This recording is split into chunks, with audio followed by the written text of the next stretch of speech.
Imagine peeling back the layers of existence, from the invisible dance of atoms to the grand symphony of a living organism. How does something so intricate, so complex, come into being and sustain itself? Today, we're embarking on a journey into the fundamental blueprint of life, exploring the intricate world of anatomy and basic cell biology, drawing insights from the extensive materials presented in Introduction to Anatomy and Basic Cell Biology. At its heart, anatomy is the study of structure. The word itself, from Greek, means to cut up or to cut open, revealing the forms that ultimately dictate function. This field branches into two main realms: microscopic anatomy, which delves into the cellular structures and cytology and the organizational patterns of tissues and histology, and gross anatomy, the large-scale view we can see without a microscope, covering surface, regional, and systemic perspectives. Understanding structure is the first step in comprehending how something works. The human body builds itself through an astonishing hierarchy of organization, starting from the smallest components and ascending to a complete coordinated organism.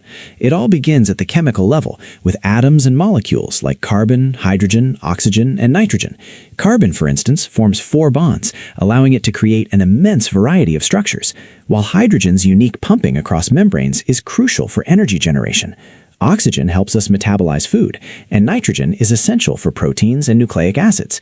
These basic atoms then combine to form the 4 major chemical classes that comprise our cells: fatty acids for energy storage and cushioning, amino acids, the building blocks of proteins, vital for muscle and movement, nucleic acids, the instructional molecules forming DNA and RNA, and carbohydrates, our primary energy source and cellular identity markers. From these chemicals, we move to the cellular level, where cells and their organelles perform specialized tasks. Then, cells with similar functions gather to form tissues. It's truly remarkable, as the source material notes, that despite the body's incredible complexity, it's constructed from just 4 primary tissue types: epithelial, which always covers surfaces, whether internal or external; connective, which binds and supports, offering storage and cushioning; muscle, responsible for movement; and nervous tissue, the body's communication network. These tissues then come together to create organs, complex structures built from multiple tissue types. Organs, in turn, integrate into organ systems, like the cardiovascular system with its heart, arteries, and veins, the digestive system processing food, the respiratory system for gas exchange, the nervous system orchestrating everything, and the skeletal system providing structure. 11 of these systems work in concert, culminating in the complete organism, constantly striving to maintain a delicate balance known as homeostasis. What truly separates living things from non-living matter are the life processes they exhibit. Metabolism, a constant dance of breaking down molecules, and catabolism, in building them up, and anabolism, fuels every action. Responsiveness allows us to react to changes, both inside and out. Movement, from the subtle shift within a cell to the expansive motion of our limbs, defines our interaction with the world. Growth increases our size and cell number, while differentiation transforms unspecialized cells into the diverse specialized cells that form our tissues and organs. Finally, reproduction ensures the continuation of life, whether forming new cells to repair our bodies or creating new organisms altogether. To navigate this incredibly complex structure, we rely on a common language.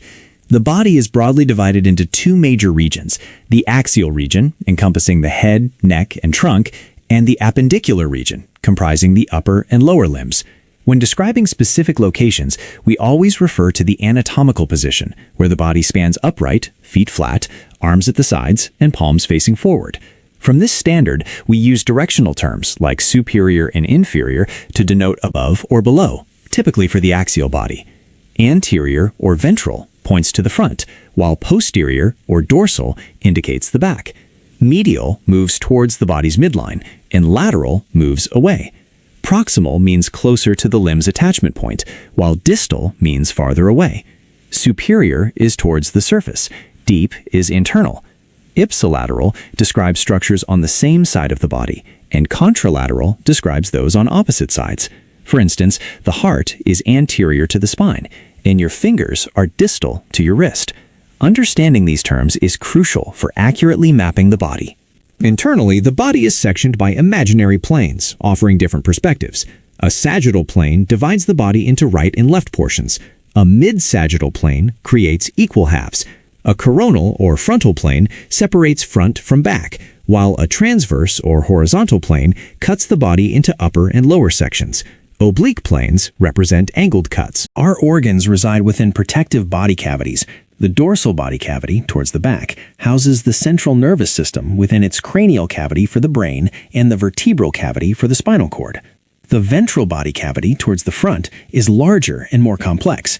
It's divided by the diaphragm into the superior thoracic cavity, containing the lungs in pleural cavities, and the heart in the pericardial cavity, surrounded by the mediastinum. Below the diaphragm, we find the abdominal cavity, housing digestive organs, and the pelvic cavity, an imaginary division below the abdomen, containing reproductive organs and the bladder. These cavities are lined by serous membranes. The parietal layer lines the cavity wall, and the visceral layer covers the organs, allowing them to move freely without friction.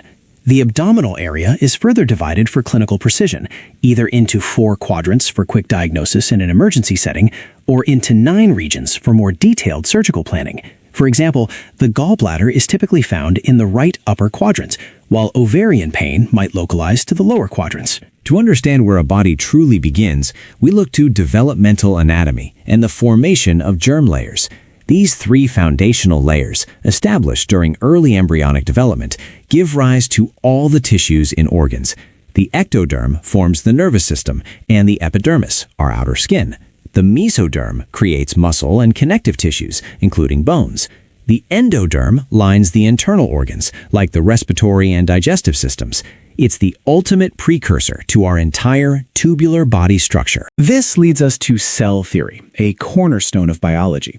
It asserts that cells are the fundamental units of life, the smallest structural and functional units capable of independent existence.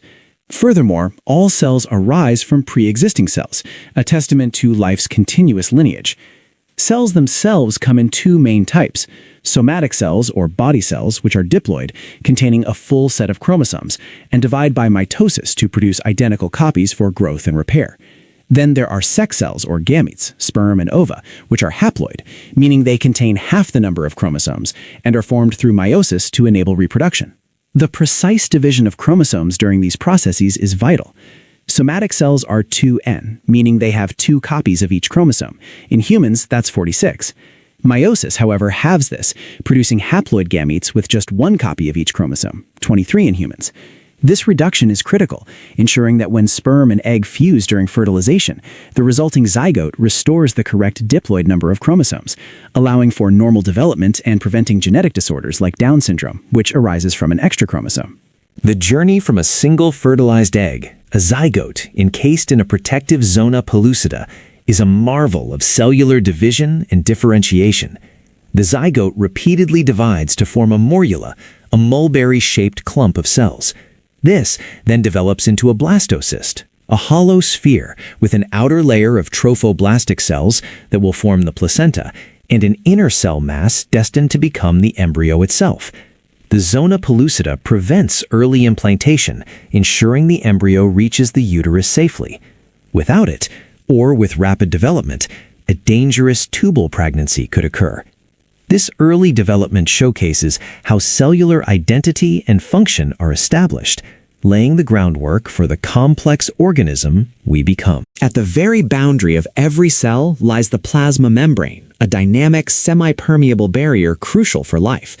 This membrane operates under the fluid mosaic model, a constantly shifting landscape of components. Its primary architecture is a bilayer of phospholipids, molecules that resemble clothespins with hydrophilic heads facing the watery extracellular and intracellular fluids, and hydrophobic tails tucked away from water, interacting with each other. Cholesterol molecules embed within this bilayer, regulating its fluidity and preventing it from becoming too stiff or too liquid. Proteins acting as channels, pumps, and receptors are integral to the membrane's functions, often traversing its entire width as transmembrane proteins.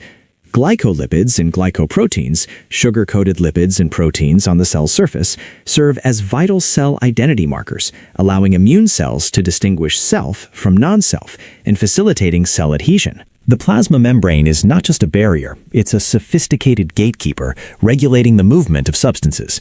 This transport occurs through 2 main categories: Passive transport requires no cellular energy, relying on concentration gradients. Examples include simple diffusion, where small nonpolar molecules freely cross; osmosis, the specific diffusion of water; facilitated diffusion, which uses channels or carrier proteins; and filtration, driven by pressure gradients. In contrast, active transport expends cellular energy, ATP, to move substances against their concentration gradient. The sodium-potassium pump is a classic example, actively pushing sodium out and potassium in. Endocytosis brings materials into the cell, encompassing phagocytosis, where the cell eats large particles like bacteria; penocytosis, or cell drinking, where it engulfs extracellular fluid; and receptor-mediated endocytosis, a highly efficient process using specific receptors to capture desired molecules, much like bobbing for apples with your hands rather than drinking the whole tub. Exocytosis expels materials from the cell. Inside the plasma membrane, a bustling city of organelles performs specialized roles. The nucleus, the cell's control center, houses the DNA and contains the nucleolus, where ribosomes are assembled. The endoplasmic reticulum, a network of membranes, comes in two forms. Rough ER, studded with ribosomes, synthesizes proteins for secretion or insertion into membranes. Smooth ER, lacking ribosomes, handles lipid synthesis and detoxification. The Golgi apparatus, a stack of flattened sacs, modifies, sorts, and packages proteins and lipids into vesicles for transport. Mitochondria, the powerhouses, produce ATP through cellular respiration. Lysosomes act as the cell's recycling and waste disposal units, digesting worn-out organelles and foreign invaders. Peroxisomes, containing peroxide, detoxify harmful substances by oxidation. Centrioles, arranged orthogonally, form the centrosome, which organizes microtubules for cell shape and division. And providing the cell's internal scaffolding and facilitating movement is the cytoskeleton, a dynamic network of microfilaments, intermediate filaments, and microtubules. Some cells feature surface modifications. Microvilli increase surface area for absorption. Cilia beat rhythmically to move materials over the cell surface, and flagella, like in sperm, propel the entire cell. Cells aren't isolated. They form communities through cell junctions, which hold them together and facilitate communication. Tight junctions create a leak-proof seal between cells, essential in organs like the stomach or bladder, where contents must not escape. Plaque-bearing junctions, like desmosomes, hemidesmosomes, and adherence junctions, provide strong structural adhesion, acting like spot welds to prevent cells from pulling apart, often using strong proteins like keratin. Gap junctions, unique channels connecting the cytoplasm of adjacent cells, allow for direct communication and the rapid passage of ions, enabling synchronized electrical signals, crucial for muscle contraction in the heart or peristalsis in the digestive system. These junctions, along with surface modifications like microvilli, directly influence how cells transport materials and maintain tissue integrity. Let's delve deeper into our four main tissue types. Epithelial tissues, covering all body surfaces and forming glands, are named by the shape of their apical cells and the number of layers. Simple columnar epithelium, with its tall cells and microvilli, is often found in the small intestine, maximizing absorption, while simple cuboidal lines ducts, and stratified squamous protects surfaces prone to abrasion, like the skin or oral cavity. Stratified columnar with cilia can be found in parts of the respiratory system, sweeping away trapped particles. Connective tissues, incredibly diverse, provide support, binding, and storage. Adipose tissue, or fat, with its large, empty-looking cells, stores energy, cushions organs, and insulates the body. Areolar connective tissue, with its loose, spacious structure, surrounds many organs and ducts. Dense regular connective tissue, packed with collagen fibers, forms strong tendons and ligaments, connecting muscles to bones and bones to bones. Bone itself, a rigid connective tissue, comes in compact and spongy forms, built by osteoblasts, maintained by osteocytes, and broken down by osteoclasts. Cartilage, another connective tissue, includes hyaline cartilage, providing tough, resilient friction reduction at joint surfaces. Fibrocartilage, offering immense durability and shock absorption in intervertebral discs. And elastic cartilage, allowing structures like the ear or epiglottis to deform and return to shape. Muscle tissue drives all movement, existing in three forms. Skeletal muscle, typically attached to bones, is striated, showing stripes under a microscope, and is voluntary. We consciously control its contractions. Smooth muscle, found in organ walls like the stomach, is non-striated and involuntary, contracting without our conscious thought.